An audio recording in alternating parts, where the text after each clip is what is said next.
E ainda falando, né, sobre essa questão de prestação de contas, nós vamos saber aqui dos nossos comentaristas que já estão aqui a postos, né, para falar sobre essa questão que envolve aí o PDT de Carlos Eduardo, né, referente às contas de 2021. Eu quero começar com o Gustavo Negreiros. Boa tarde, Gustavo. As contas, né, do PDT estão dando o que falar, né? O que tem de mais nessas contas? Boa tarde. Boa tarde, Gislaine, Thaís. Boa tarde a você, amigo da TV Ponta Negra. Hoje eu estou prestando atenção e não errei no começo, mas vamos seguir aqui. Que vergonha, que vergonha. Ah, Gustavo, foram só 4 cervejas, mas não é isso não. O grande problema do PDT e da prestação de contas do Carlos Eduardo é a forma com que se lida com os partidos, com a verba pública. A gente pode dizer também, Girão já comeu picanha com o nosso dinheiro, com a verba de gabinete dele. Isso é o zero e vezeiro dos políticos. O problema é que nós ficamos calados. Dia desse eu encontrei com a Procuradora-Geral de Justiça, numa emissora de rádio, e ela estava lá dentro, dando uma entrevista de 1h20 que ela passou lá dentro, e o carro ficou ligado. Porque o dinheiro que estava queimando é o dinheiro da população, não é o dinheiro dela. Carlos Eduardo andou pelo Rio Grande do Norte fazendo política, e aí comeu picanha, comeu carne de sol, tomou refrigerante, tomou cerveja Pils, tudo, às nossas custas. Isso é um verdadeiro escárnio. Mas se fosse só isso, seria interessante, mas não é. Carlos Eduardo, não, quer dizer, o PDT de Carlos Eduardo aluga a própria sede da esposa, a um imóvel que é da esposa de Carlos Eduardo. Achando pouco isso, ainda deu um aumento totalmente fora dos parâmetros da legislação. Aumentou bastante o valor do aluguel. Então, isso demonstra desprezo, isso demonstra total descaso, isso demonstra que eles não estão nem aí para você com a arrecadação. E aí, o que é que ocorre mais? Aí tem um fundo partidário de 4 bilhões, de 600 milhões. Então, sempre os políticos eles vão dando um jeito de sobreviver e de melhorar a situação com o nosso dinheiro, porque esse dinheiro é do PDT, sim, mas vem por onde? Vem através dos nossos impostos. Então, assim, a gente tem que ficar atento com esse Carlos Eduardo, com os Girões, com todos aqueles que comem tapioca às nossas custas, como aquele ex-ministro lá, petista, comeu. Mas é só uma tapiocazinha, tem gente que rouba muito mais. Sim, eu sei que o que Lula fez com 62 bilhões lá da Petrobras, mas a gente tem que combater do pequeno ao grande, do pouco ao muito. Por fim, só mudando um pouco de assunto, eu vi essa reportagem aí, um PSDB mulher pessoal. O Rio Grande do Norte aqui dá muito valor. Das nossas últimas 5 eleições para governadores, 4 foi vencido por mulheres. Então, a mulher que tem destaque tem o seu lugar. Está aí Vilma, Rosalba Ciarlini e Fátima Bezerra para demonstrar isso. Obrigada, Gustavo. Agora eu vou para a Thaisa. Essa prestação de contas, Thaisa, qual que é a tua opinião sobre isso? E se isso pode repercutir de alguma forma, né? Tem algum impacto negativo aí para a candidatura do Carlos Eduardo? Boa tarde, Thaisa. Boa tarde, Gislaine. Boa tarde, Gustavo. Boa tarde vocês que nos acompanham. Gislaine, o que esse dinheiro permite? Né? A gente tem que partir do pressuposto do que é que o dinheiro do fundo partidário permite. É legal, é ilegal, juntar pessoas, ir para os municípios para dar entrevista de rádio, com o intuito de dar entrevista de rádio, mas ali fazer campanha, fazer uma previsão do que vai ser o seu futuro político. O caso da mulher dele, Andréa, de ter também assinado nota. Andréa é do partido também. Mas o que é legal e o que é moral nessa história? Quando você prega uma moralidade, você tem que seguir a moralidade, né? Então, o que é que me dá a impressão nessa história toda? Foi por isso que o ex-prefeito Carlos Eduardo, presidente do PDT, expulsou todos os vereadores do partido para que a verba rendesse mais só para a campanha dele? A impressão que dá é essa, porque o dinheiro não é do presidente, não é de Carlos Eduardo, é do partido. E na hora que chega para o partido, é exatamente para as despesas do partido. E aí tinha vereador demais, iria ser dinheiro de menos, e esses vereadores acabaram sendo enxotados do partido, né? E aí me chamou a atenção, Gustavo chamou a atenção a cerveja, me chamou a atenção nessas notas aí, o gosto pelo chocolate. É brigadeiro de colher, petit gâteau, tem sempre um chocolate. No meu, o gosto apurado pelo chocolate do PDT. Né? Agora, o que eu acho que o Ministério Público Eleitoral tem que chamar a atenção, tem que botar os olhos, Gislaine, Gustavo, vocês que nos acompanham, é para essa caminhada de Carlos Eduardo acompanhando a governadora Fátima Bezerra em eventos de Estado, em eventos de governo.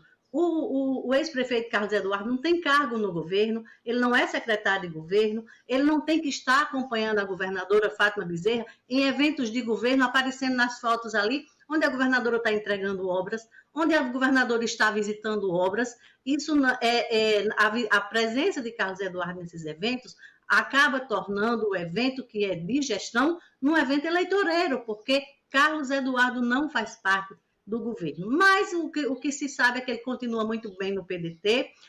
A comissão provisória que havia sido que estava vencida foi renovada agora até dezembro. Se ele não for eleito, aí ele vai ter que fazer as contas de novo com a presidência nacional.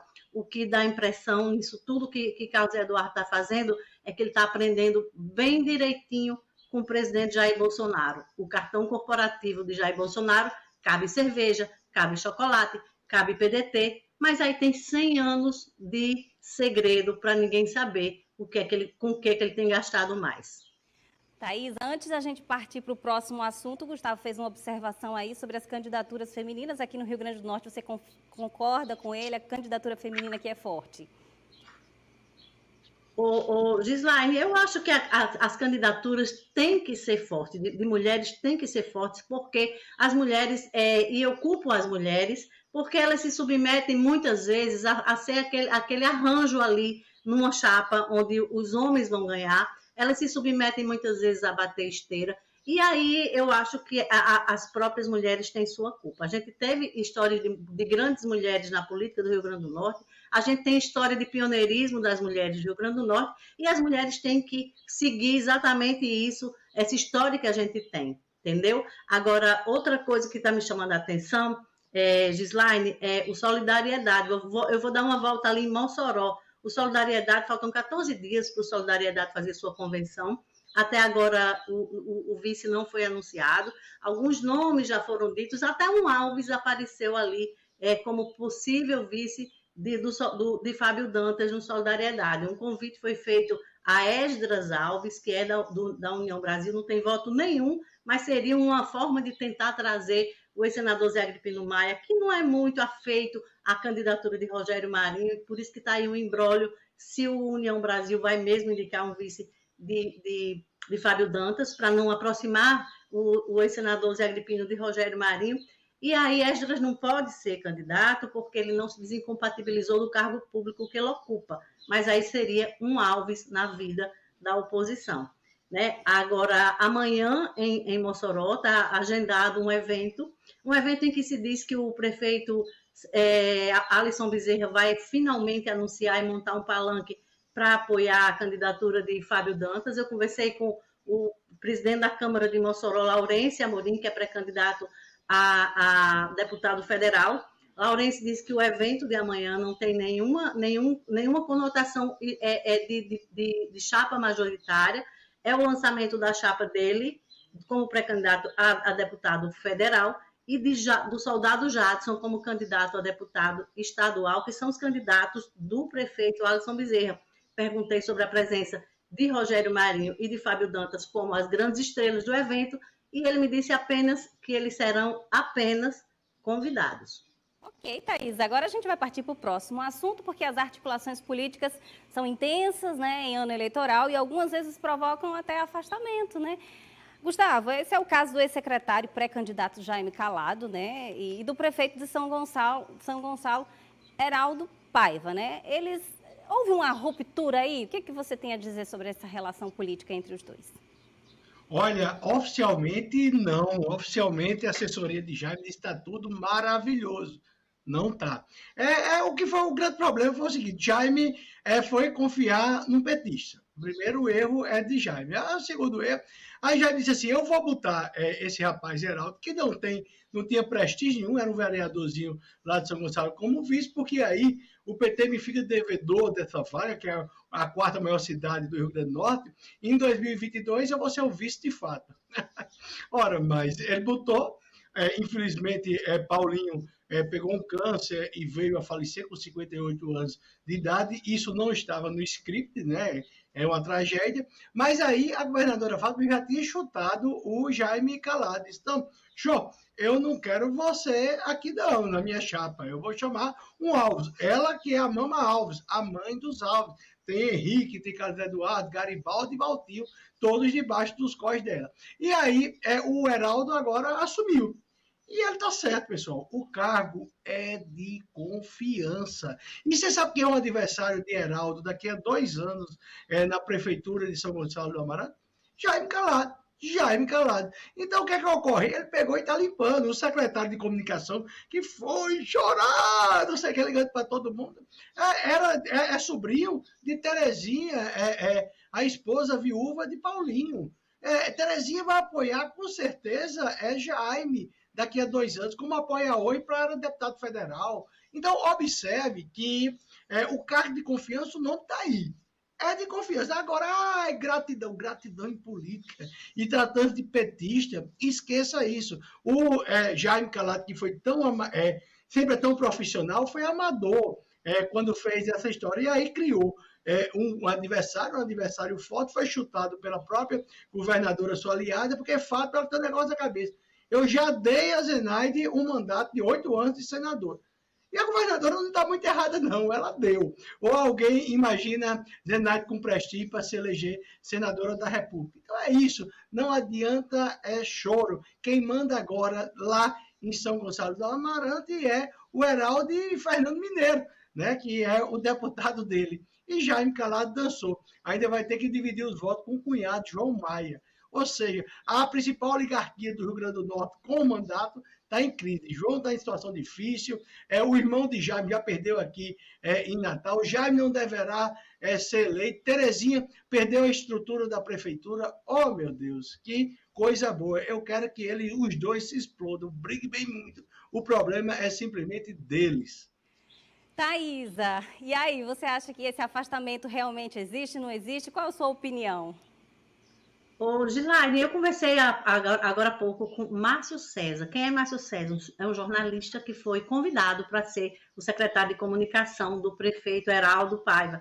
Ele disse que ontem, inclusive, teve algumas conversas, que está tudo muito bem. O que é certo é que Heraldo Paiva não apoia a candidatura de Jaime Calado, pelo fato natural dele ser do PT, apoia a candidatura de Mineiro, mas Jaime segue ali com alguns vereadores, devem ser exatamente aqueles vereadores que também vão apoiar Rafael Mota, que é exatamente aquela questão. Jaime não tem apoio do PT em São Gonçalo do Amarante, segue sua candidatura, trazendo vereadores para apoiar, não Carlos Eduardo, que é o candidato do PT, mas Rafael Mota. Então, o Jaime Calado segue com todos os cargos que ele indicou para a Prefeitura de São Gonçalo, continuam lá nos cargos dele, todo mundo, a informação da Prefeitura é que continuam todos nos seus lugares, não haverá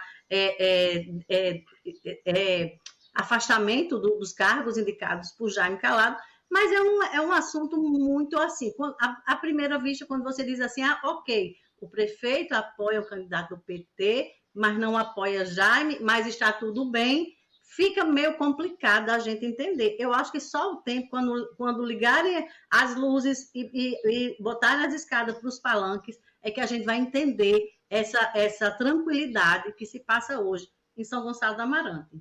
Ok, Thaisa, Gustavo, muito obrigada pela participação de vocês aqui no Jornal do Dia. Até a próxima. E a seguir...